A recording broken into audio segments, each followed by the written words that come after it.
All right, ladies and gentlemen, I'm back here with someone who hasn't been here in quite a while. Justin Beahm, whom you all know from Scream Factory, and he's now with Paramount Pictures, and he's doing an interview for ReMind magazine. Justin, how are you? I'm doing great, Darnell. Thanks for having me on again. It has been a while since we talked on your channel, and while we do talk in the background once in a while, it's nice to be on again. Thank you. Yeah, not to nitpick, but why is it called ReMind? I don't understand. Well, this is a magazine that TV Guide does puts out every month, and it's an entertainment nostalgia magazine. So it's like reminding folks of the things they love and the TV shows, movies, and entertainment from the days of their youth in many cases. So it's a lot of classic television, classic movies, and stuff like that. And so it's called Remind, like, hey, we want to remind you of the things that you treasured so much from years gone by. I guess my first question would be, how did you get involved with this project? The TV Guide folks reached out to me asking, it was maybe, it was in the middle of summer this year, I want to say, or maybe beginning of summer. And they asked if I would be interested in coming in to help with their October issue, which is always their biggest. And every year in October, they have that issue focusing on some sort of usually kind of horror or monster related thing. Like I think last year they had a Dracula movie theme. I know that they've had the Mummy on the cover in the past. So it's always something kind of horror related for October. And that's the one that does the best. Anyway, they brought me in and we had a meeting about it. And they asked what ideas I had for something like a theme. And I pitched the concept of turning it into a magazine all about the Halloween franchise. And so we they asked me to flesh out those ideas and I got them together. And a week later, we had a second meeting where I threw a few ideas their way, and they were really into it.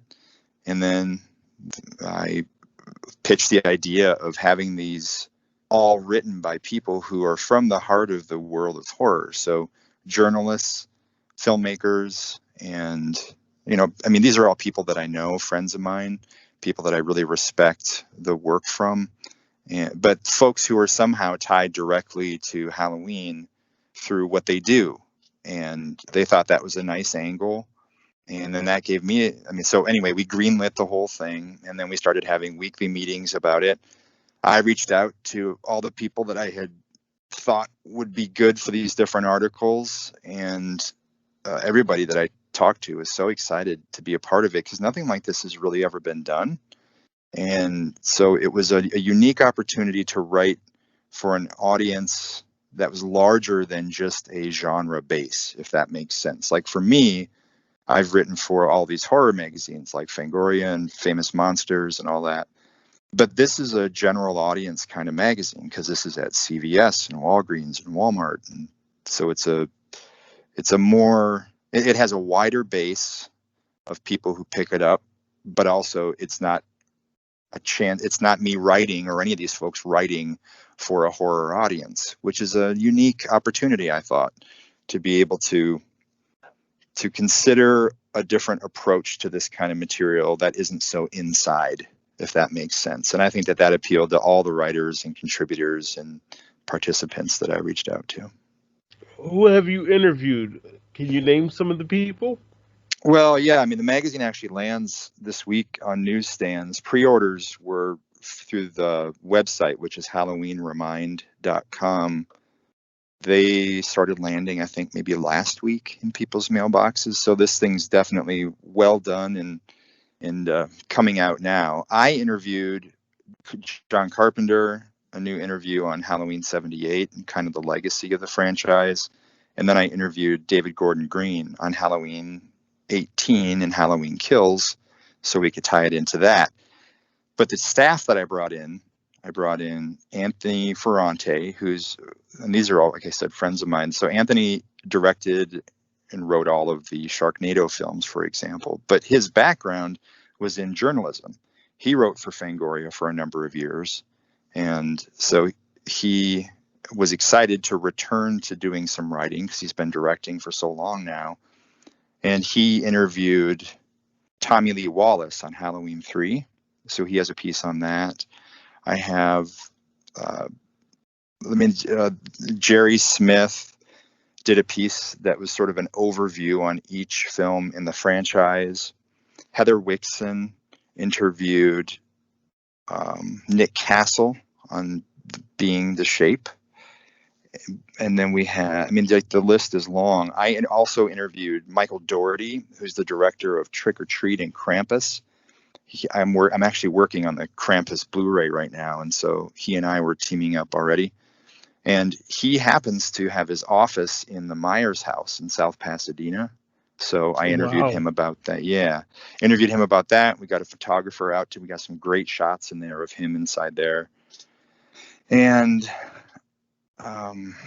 who else? It's really just packed, but pretty much everything in the franchise gets touched on in some way. Chris Alexander, who was the editor of Fangoria for quite a while, he's now the editor of a magazine called Delirium that's published by Full Moon. And he did a piece on Carpenter's scores, like the music in Halloween and how crucial that is to not only the film, but really his synth scores created a subgenre in synthwave and how important he is musically to cinema. So, and then in addition to all that, there was a staff writer at ReMind who did an article on other slasher films. And this magazine always has a bunch of puzzles in the back. And so they made all the puzzles in this issue related to Halloween and horror movies and October. So it really is, it's such a thorough thing. And they gave me 3 times the page count as this magazine usually has. And we packed every single one of them. We had more material than we could even fit in there. It just came together really nicely. Speaking of Halloween, you've been away from the franchise for 7 years. How does it feel to be involved with it again, even if it is in a small capacity? It's exciting because there was, the book that I was working on a long time ago that never was able to come to fruition. That was going to be the official Halloween, full-size color table or coffee table type book. That was a real bummer when that didn't work out. And I had put quite a bit of time into that. And I'm still a passionate fan about these films. I think that they're as relevant as ever with Kills coming out now. And so it's something that I've been toying with returning to in some way over the years, but just couldn't really figure out the right way to do it. And this is a nice kind of at a distance, I guess you could say, way to put my toe back in the water into Halloween and Okay. And bring I'm people. imagining your toe being in the water. I'm sorry. Yeah, maybe the wrong term to use there, but it's something that I really wanted to return to, and I do want to celebrate these films, and I'm excited that they continue to be made. I'm very happy about that, but there's such a rich history there, and I wanted to, offer people who maybe from the diehard fans to the casual fans maybe hadn't looked back at a lot of what came before these newer films. And I thought it would be a nice way to to celebrate the entire franchise, and most notably what Carpenter created with the original and the monumental influence that these movies have, especially in the genre. So it was exciting for me to return to it. Oh, I'm sorry to interrupt. I just wanted to ask, why do you think so many people are fascinated with Michael even after 40 years? I think a lot, really, if it was just one movie, and I am such a fan, obviously, of the original. I love, the first 2, watching them together. It's a nice full story to me. And but I think there's this diversity within the franchise that makes it endlessly fascinating for people, because it's a really weird timeline. As anyone who's watched these films knows, you can't just start with the original and work your way through to the new one. and it's not going to make sense. I mean, it kind of jumps all over the place. It starts and stops. Certain characters come and go. Certain actors and actresses come and go. Jamie Lee Curtis is kind of sprinkled throughout. Carpenter is here and there. I mean, it's a really unique, very, in some ways disjointed, but ultimately adventurous series of movies. And so you can be a fan of just a couple of them. You can love just one of them. Some people are just passionate about Halloween 3 and don't really care about Michael Myers that much. But I think that Wow, really? I've met a lot of people who are just such diehard fans of Part 3, and that's the one that they say they watch the most. So, everybody has their favorite. Like for you, it's your Resurrection sort of brought you to the dance. And that's the one that really will always have a very special place in your heart. And everyone kind of has that same thing. So I think that Yeah, I mean also, it has its problems, but I well, think it's a good movie. movies aren't meant to not have problems. I think that entertainment and art, I think that there's no barometer, for me at least, when I think about is this what it should be? I think every movie basically is what it should be. I think it exists unto itself, every film. And I don't think any movie is beholden to what came before. And I don't think it owes anything to the audience other than to entertain them. And that's such a subjective thing to each person who's watching that like someone can't say, oh, Halloween 3 is just trash. They could say, I don't like Halloween 3, or I think Halloween 3 is trash. But to a lot of people, that's the best one. And so it's just such a personal thing. And I think, Darnell, that this also touches on your question about why does this stuff continue to resonate with audiences. These things it's spanned generations. And this is one of the things I mentioned in my guest editor letter at the beginning of the ReMind magazine. I talk about that this is a rare franchise where a grandfather turned their son or daughter onto it, and their son and daughter turned their son and daughter onto it. You know what I mean? Like it because it's been going for so long now, it's really spanned generations. And so a lot of people have very fond and distinctly imprinted memories of these movies at whatever point they got into horror. And Well, I Halloween think being such a cornerstone thing, I think it is a part of a lot of people's early experiences in the genre. I think my mom was in her 20s when she watched the first one with me, Mm. and I'm 35 now. I don't have any kids, but if I did, I guess it would come full circle, because I'd be sitting there watching it with my son or daughter. So Yeah, and think about I that could see too. what you mean.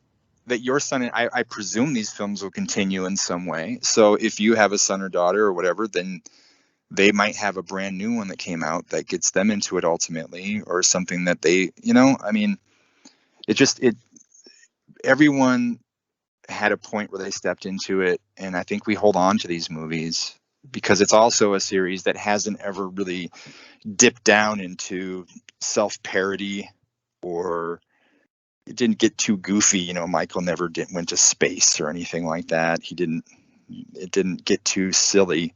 And Well, I even mean, the new movies were kind people of talk darker. about the thorn thing, and they don't like that, or Mm-hmm. with me, I never liked the horse. As long as he didn't ride the horse, that would have really me. That would have really upset me if I saw him riding the horse. Yeah, well, there's going to be elements throughout, and some people consider things silly. Some people see that. Some people see the horse as a very deep, connective metaphor, or a connective element that is important to what Rob was trying to do in his Halloween 2. I mean, it really, if you can zoom out and just look at the movies as an outsider in a way, if you can, which is nearly impossible to do after spending so many years with them. But you can Well, find silly stuff in all of them. You can I look at. agree. What would you do with it? I think that I the thing that I've said, and I may have even said it to you before, is I think that a TV series, and by TV I mean something like some service or channel that could show something without being concerned about content. So like Showtime or HBO or something. I think something like what Hannibal was. Hannibal is one of my all-time favorite shows, and it presented the world of Silence of the Lambs in a very different, completely different light, a different way, different approach to the storytelling. And it really took the character of Hannibal Lecter and expanded on it in some incredibly creative ways. I think, to me, the thing that I maintain is the most underexplored yet rich soil in the Halloween universe. I think it is the character of Dr. Loomis. And I think that a TV series or a series about his coming into his work, other cases that he's worked on, it could, of course, lead to, similarly to Hannibal, leads up to the events of these other films and things in a way. It could lead to Michael eventually. It could have Michael interwoven throughout. Michael doesn't even need to be the first, like the front and foremost in that story. But I just think that there's got to be more to say about Loomis and why he's so driven like he is, what convinced him so clearly about what he believed Michael was and why he was such a threat and danger. I think that it's just like a Kolchak kind of a thing. He could be a real centerpiece for a wonderful genre show that could have him exploring all kinds of different cases and patients, and including Michael and his sort of adventures. And then we could dip into his personal life and like what his world is like. Why is he so alone all the time? Eventually, what led to that? Was he not alone at some point? Did he have family? Did he have a wife? Did he have kids? We don't know. I'm just saying, I don't, in terms of where to go with it, I think that there are some great writers like Steph Hutchinson who can come up with some amazing stories relating to Michael and expanding on that mythology. But for me, the thing that intrigues me the most in my head is just the opportunity to explore Dr. Loomis. What do you think? I have a great writer in mind who I think would be very good for the series, a YouTuber by the name of Jules Sains. He's a very talented writer. I've talked with him on several occasions about Michael's backstory, and we've discussed doing a Halloween TV series. I think he would be great for it. He has that creative mind for things such as these. Yeah, he's really also expanded like his love for Dark Shadows, and he's always Yeah. coming up with concepts for new ways to expand on that universe too, which is so cool. He really is like this. He's really a fountain of ideas on the things that he loves. So that's a great suggestion. Yeah, I mean that's the thing though. I think it should be in the hands. I think something like that would be best handled in the hands of someone who is that passionate about it, someone who walks in with an organic drive to get things right and not just make a slasher show or film, or you know what I mean. I think that it should I, be in the proper hands. I think the problem that you have is that so many people want to sign a big name without thinking about whether or not the person has a love for it. I mean, Mm-hmm. let's say, for example, um, let's say, whether it be Rob Zombie or John Carpenter, they might say, hey, let's get Rob Zombie on the phone, or let's get John Carpenter on the phone. You have to first ask yourself, okay, do they know anything about Halloween? Or we know they do. I'm just being hypothetical. Mm-hmm. Do they know anything about Halloween? Or they might say, let's get him on the phone, or even you, for example, let's get Justin Beahm on the phone. Because he has a lot of acting credits, and he has a large what am I saying? I mean, you know what I mean. Like, he has a large following on Twitter. I know. Let's get him on the moderate phone. following. No, I mean, you're very generous. I appreciate that, and I would never say acting. In fact, anyway, I just wouldn't say it. But I see your point, and I think that fans are looking for sincerity in what they're being presented with, and that's one of the things that I think is hard. It's hard for to please. There's never going to be a way to please everyone. You and I have had that discussion before about a lot of things that's not even a reasonable expectation for anything. So there are a lot of considerations that come into play when making a film. If a studio is putting a lot of money into something, they want to hedge their bets. They want to have as much weight on the success scale as they can put there. If you do that, if you say, let's call Justin Beahm because he has a big Twitter following or what have you, don't you sort of run the risk of having too much sizzle and not enough steak because you're going off of somebody's status as a celebrity as opposed to their writing creativity? Well, I don't know. I don't think that people are pigeonholed either. I think that if it was some big star who was being tapped to come in and be a part of Halloween. I mean, Blumhouse is doing this. They're with a number of different things. They like to bring in comedy writers to write their horror stuff and direct their horror stuff. I don't. I think that it's.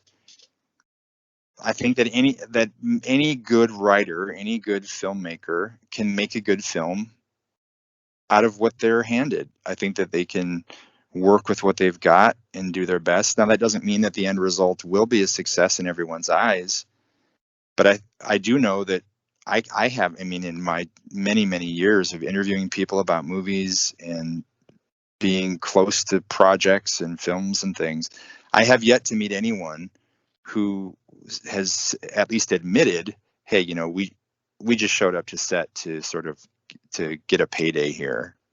We didn't put our best into this, and we really didn't care, so we didn't try, and that's why this movie ended up so bad.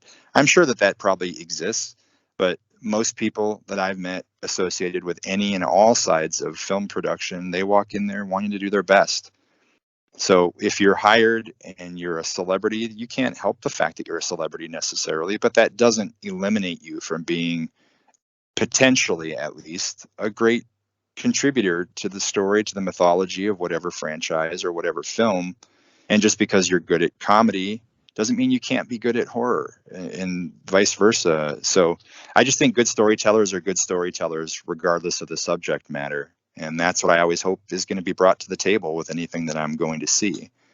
So I I don't, just wanted I wanted to be in the hands of someone that genuinely wants to do it. That's my mhm, biggest concern.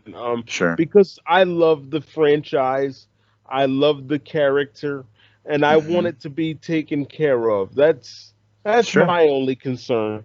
Yeah, yeah, and I would venture the guess that everybody who's stepped into the role of writer, director, or whatever through any of these movies, up to now, they feel like they're doing their best, and that they are giving something to the fans, giving something to the universe of whatever film series they're a part of. Like I interviewed David Gordon Green, like I mentioned, for this magazine. What was it like meeting him? He was very down to earth. He's a very conversational guy. So we started talking in the beginning about things not related to this film, which is sometimes the case in these interviews. It's nice to break the ice with just discussion about whatever else has come up in the interim in the meantime. And so he was also very open about things. He was open about the shortcomings of 2018 and the challenges they faced on that film. And I was really impressed with his. I was impressed with how passionate he is about this series and about these characters. We talked about how important Halloween 4 was for both of us, for example, in falling in love with these movies. And Yeah, And then Halloween 4 was a good film. yeah, and I think that because of when it landed after so many years of no Halloween films, and because it brought Michael back, and it was this big moment, and then it was in every video store, so it was pretty omnipresent. It was in everyone's town, and he and I both grew up in places that were kind of similar to Haddonfield, and so the opening credits of Halloween 4, a lot of people, including me, point to as being some of the absolute best in the genre, if not in all of film, because they totally nail what it's like to be in Midwestern fall and autumn and harvest season. And those are all things that surround me in that opening. So anyway, we bonded over that. It wasn't just some surface level discussion about his newest project. It was all about about Halloween and how it tied to some very personal experiences from his past where he grew up. And I think there's great insight in that interview. I really do. And it made me believe in him in ways that I wouldn't have been able to had we not had that discussion. It really did. And it sounds to me like what he's done with Kills, with this arc of these 3 films, I think that the team that's behind it really believes in what they're doing. And he's definitely approaching it from a fan standpoint, not just as a hired gun or something like that. He's definitely a fan. I guess we'll see. Time will tell. Yeah. I guess my final question would be, where do you see the franchise going after the Blumhouse trilogy? Man, back to what we discussed a little bit earlier about how wild this franchise has been with starting, stopping, restarting, rebooting. I mean, who knows? From what David says, this 3-picture arc is complete. So it's an A to Z for him, at least by his perspective. So in his mind, this ends with that 3rd film, appropriately titled Halloween Ends. Well, I don't believe you know, come on, Well, his story now, his arc. I'm not saying that the franchise is going to stop, but I think it's going to re-enter the waters that it's run into a number of times, because one thing that's happened a few times in this series that really doesn't happen in the others is that it's brought to a complete stop.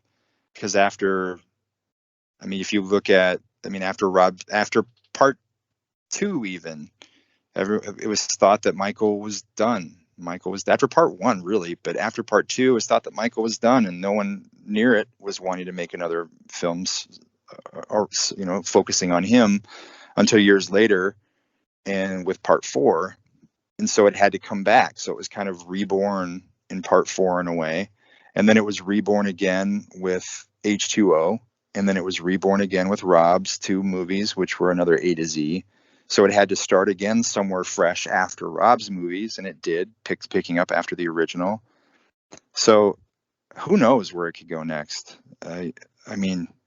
I really think it'll probably be another reboot. I don't think there's ever going to be that fan service sequel that considers everything that came before. I just think it's too cumbersome a universe to make sure that we have the Jamie Lloyd story included with the Laurie Strode story, included with Halloween 3, included with, I just think it's too big and varying and meandering to ever be brought together in that one movie that is like a sequel to Resurrection, or that ties everything. Watch yourself now. Well, I know that's something that you would love to see, but I just think that I think the world of fan films is perfect for that kind of thing. I think fans, and that's one exciting thing that we haven't talked about, is the world of these fan movies. And the Friday the 13th is a great example of how successful that can be with these Never Hike Alone and these other films that take that series in directions that fans have been looking for years. Like, people have been saying, we want a Friday the 13th movie in winter. Well, there's not going to probably be a new Friday the 13th for some time due to all this litigation going on behind the scenes. So these fans took it upon themselves to make it. So now there is a movie with these characters set in winter. And I think that in the Halloween world, there can be a great sequel to Resurrection or whatever movie people want. If they want to make a sequel to part 3, and they can do it on their own terms without having to worry about that. That's back when I was working with Trancas and I did that Halloween Film Festival. Do you remember that? Yeah. And then it got the plug pulled on it at the last minute due to some stuff behind the scenes. And that was really heartbreaking, because what I was seeing from the fans in those movies was just awesome. I mean, so much wonderful creativity and considerate detail that really inside fans were going to embrace in what these people were making. And I was really heartbroken when that thing didn't work out, but it gave me great hope. And Well, now I more than mean, ever. I think it can be done because I've done it. Um, Hmm. I mean, I'm just a writer. I'm, nobody important, but I have written something that ties them all together. Um, of course, I'm speaking of 1 through 8, but Hmm. you know, um, Well, make that movie is my point. Like, you guys can make that film. If it doesn't need to be in the hands of Blumhouse or whoever has the rights to the licenses. It can be it can be it can be done on a fan film basis and be something really good that is seen by a lot of people, that I think people would embrace. Because ultimately, it's not even about the entity that's creating these things. I don't think it ever has been. I think it's always been about the stories. And we live at a time now when filmmakers or people wanting to even start exploring film can dabble in it without needing to have millions of dollars in equipment sitting around. The new that's iPhone, definitely true. yeah, I mean, that people are shooting legit movies even on their phones, and the resolution of the video we can take on our phones now is infinitely better than cameras that, when I was, even 10 years ago, were costing thousands and thousands of dollars. So the means are there to make stuff happen if you want to. And with YouTube and these other ways you can get stuff online and in front of countless people at no cost. I mean, it's just like sort of an open frontier moment in cinema, and also a moment where these fan films are being really embraced and circulated and shared. And so anyway, I say go make that movie, man. If you want to see it, don't wait for it to happen. Well, I Do I it. will just go. I would just take some very wise advice that somebody once gave me when they told me, just because something doesn't happen when you want it to happen doesn't mean it won't happen at all. I That's believe you true. know that guy. That's true. That's a true statement. You can't lose hope. You can't lose sight of your goals, and you can't lose interest in something because it isn't going the direction you would prefer it go. I mean, you have stuck by this franchise over the years. You have had your own feelings up and down about various people and elements associated with it, but you're still here singing along with the chorus. You're still here supporting these movies, and you still are very interested in continuing to explore their legacy and all that. So these things are timelines with these movies, with any film, with any entertainment. It's like having a family member. There are ups and downs. There are good days and bad, but you can't let either of those things define the entire relationship, because ultimately it is family. Did you take And that quote from one of my videos? Because I said that. no, I didn't. But obviously we feel the same way. I mean, we've had lots of conversations about this kind of stuff, and in moments where you're feeling like, man, I sometimes just want to just turn off the mic and walk away from some of this stuff, because there are going to be very frustrating elements.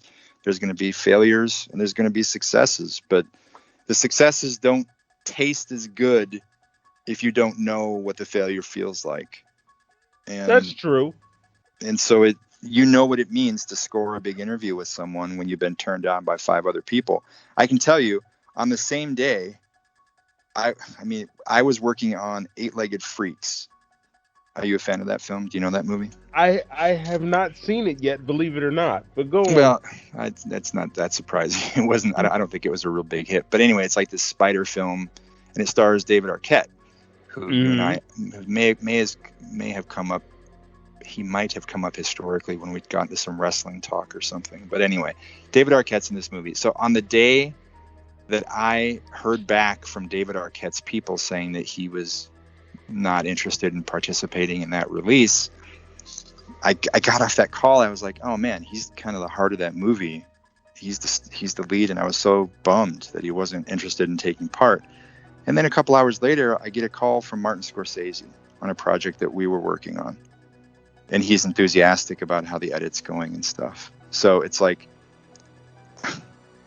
you have successes, you have failures. The failures are always going to be overshadowed. And for me, my failures are always overshadowed by the successes, because I can't dwell on the things that aren't going the way I want them to go. Otherwise, I just end up burying my head in a pillow and never getting out of bed, you know? Yeah. Well, I can certainly say I wouldn't be here if it weren't for you. So, Oh man, well, I think you would have found that in yourself eventually anyway, even if we hadn't talked. And the reason why goes back to the point that you're trying to make about these films, that your passion is real. Your devotion to this is real. And so you would continue, I think, creating in some way. Maybe it wouldn't have been in the same stream that you are now through YouTube and everything. Maybe it would have been something else. Who knows? But it would have been right. Regardless of what it was, it would have been important for you to do. And right now you're doing this, but next it may be something else. And so, man, I just think this is something that's built into you.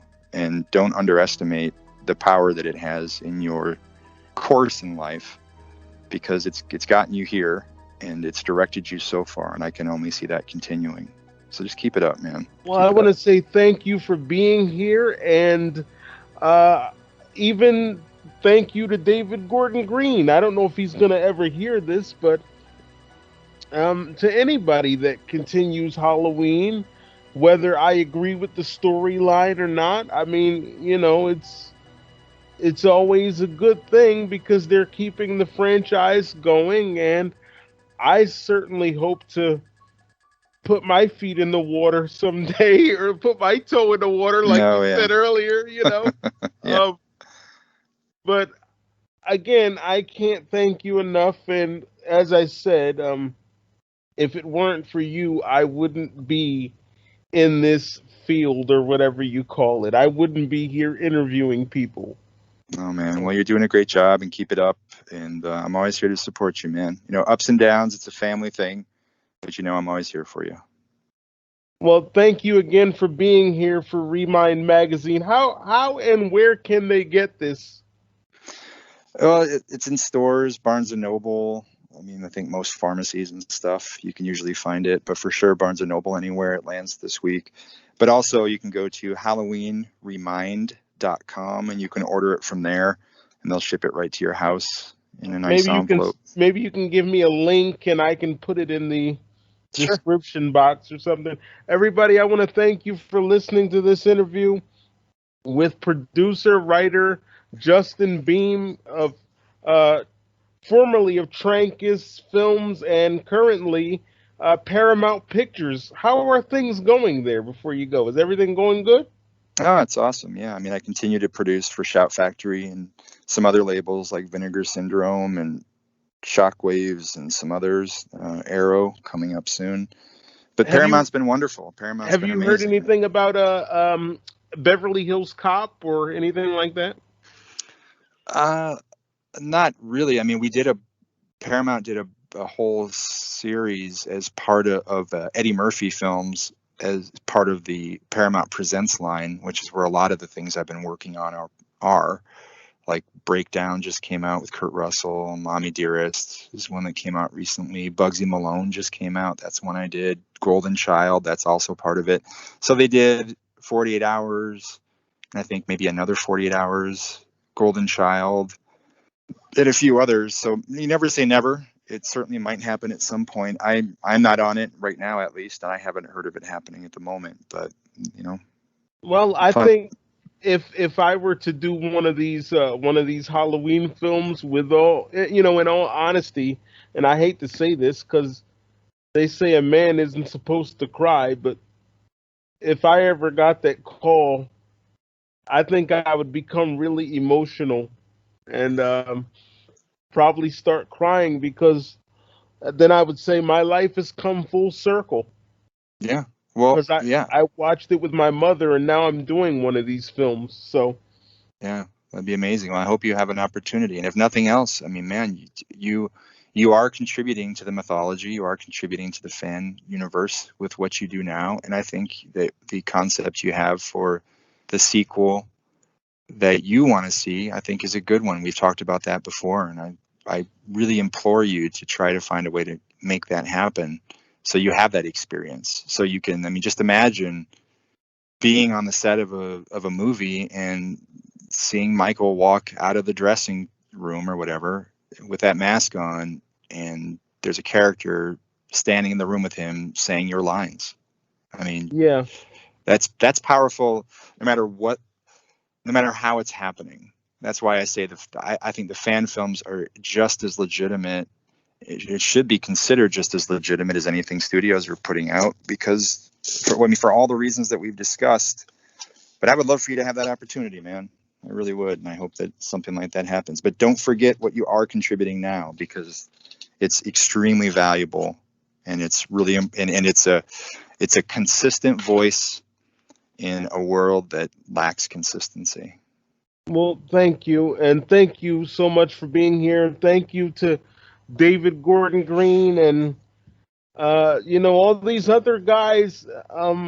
Thank you so much. Without you guys, there would be no Michael Myers. So thank you so much. And as I said, if you had not, uh, I don't want to say mentored me, but you're sort of like the water. I don't want to get religious on you, but God put the seed there, and then you watered it. So thank you. Oh man, it's all Thank you. you so much. You bet, brother. All right, guys. Thank you for listening.